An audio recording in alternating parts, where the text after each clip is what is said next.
A ver, pensadlo un momento. Casi todo lo que sabemos de los grandes filósofos griegos, desde sus ideas más profundas hasta los detalles más locos de sus vidas, nos llega a través de un único libro. Una obra tan importante que sin ella la historia del pensamiento antiguo tendría unos agujeros enormes. Pero aquí viene la paradoja. El autor de este libro es considerado por muchos un simple cotilla, un recopilador poco fiable al que le encantaba el escándalo. Fijaos, quien mejor lo describió fue, cómo no, Friedrich Nietzsche. Diógenes Laercio es el portero, es el que está en la puerta del castillo.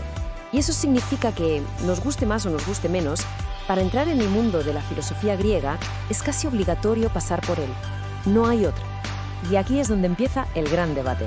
Por un lado, genios como Montaigne lo adoraban, y el propio Nietzsche, con el tiempo, acabó admirándolo muchísimo. Lo veían como una ventana única e insustituible.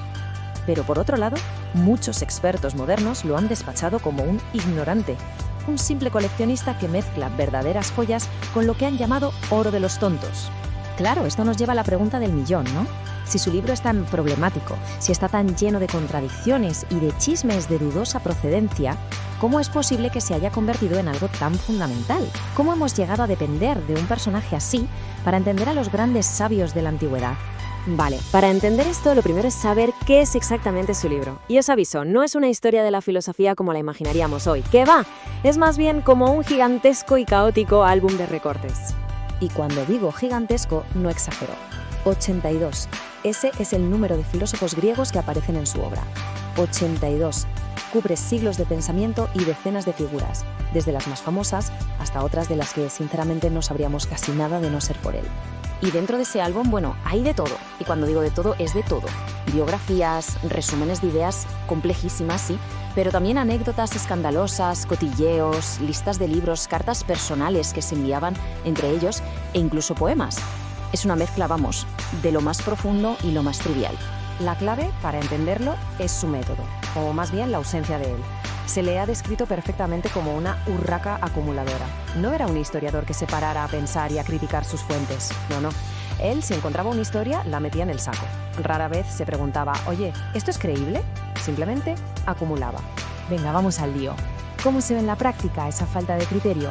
Pues es precisamente lo que ha hecho que muchos desconfíen de él. Y hay unos cuantos ejemplos que de verdad son para enmarcar.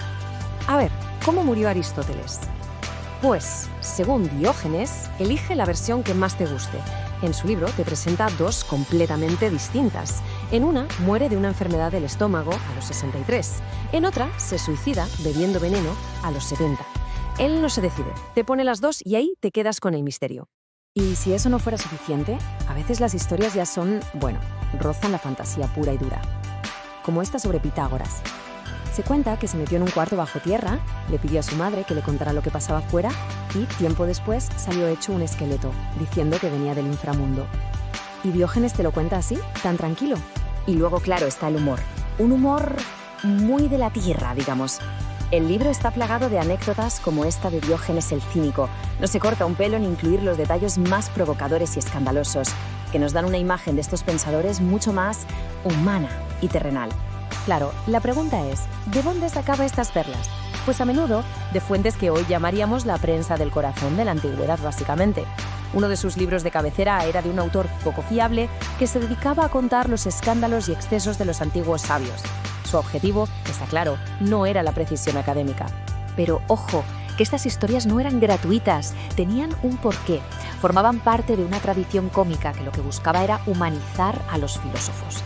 La idea era bajarles de su pedestal y mostrar que, a pesar de sus ideas tan elevadas, seguían teniendo un cuerpo con sus necesidades y que ese cuerpo a menudo chocaba con sus aspiraciones más intelectuales. Muy bien, ya hemos visto por qué no nos podemos fiar de él. Pero entonces, ¿por qué es tan importante? Aquí es donde la cosa se pone interesante y donde empieza la defensa de Diógenes. Porque a pesar de todos sus defectos, sin él, nuestro conocimiento del mundo antiguo sería infinitamente más pobre. Una parte fundamental de su obra es la doxografía. Suena palabra rara, pero la idea es muy sencilla. Es el arte de resumir las doctrinas y las ideas de otros. Y en esto, Diógenes era un maestro.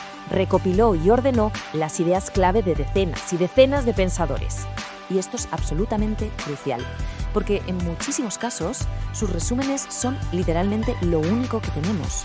Escuelas filosóficas enteras, como los cínicos o los primeros estoicos, las conocemos sobre todo gracias a él. La mayoría de los textos originales se perdieron para siempre. Sin Diógenes sería como si nunca hubieran existido. Pero es que no solo resumía, iba más allá. En algunas ocasiones transcribió documentos enteros palabra por palabra. El caso más famoso son las cartas de Epicuro. Gracias a él se conservan en su libro 10. Son documentos de un valor incalculable que, si no fuera por nuestra urraca acumuladora, se habrían perdido en la noche de los tiempos. Entonces, ¿cómo juntamos estas dos piezas del puzzle? El cotilla y el archivista, el poco fiable y el indispensable. Pues la solución a esta paradoja está en cambiar el enfoque y entender qué es lo que de verdad quería hacer. Y aquí está la clave de todo.